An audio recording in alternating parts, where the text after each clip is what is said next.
Tara guys, magluluto tayo ng fried tilapia.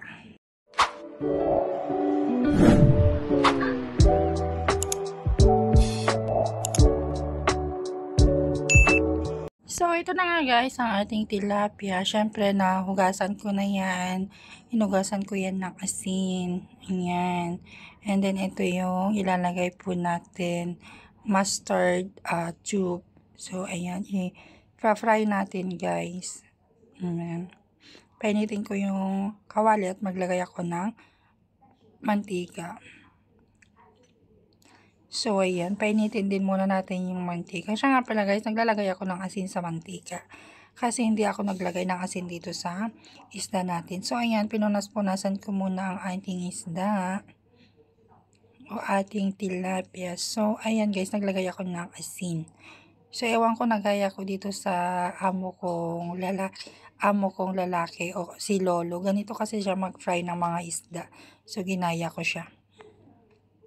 So, ayan. Pag mainit na po ang ating kawali at mantika, yan, ilalagay na po natin yung isda o ating tilapia.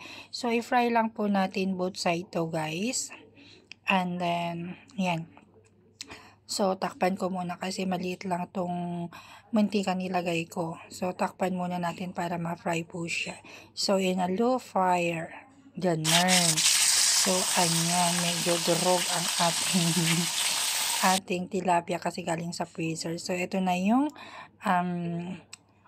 mustard tube. So, ayan. Nilagay ko na rin po yung mustard tube. Ayan. And then, maglagay ako ng soya sauce. At, ayan. Pakuluin lang natin to guys. So, naglagay din ako ng tubig, syempre. Para mas lalong maluto po yung isda natin. Kasi nga, frozen kanina ito guys. Ayan. So, this is it. Ang ating fried tilapia with mustard tube. So, ayan guys. Ito lang muna po ang ating recipe. Maraming salamat ulit sa inyong panonood. God bless. Sharing is caring.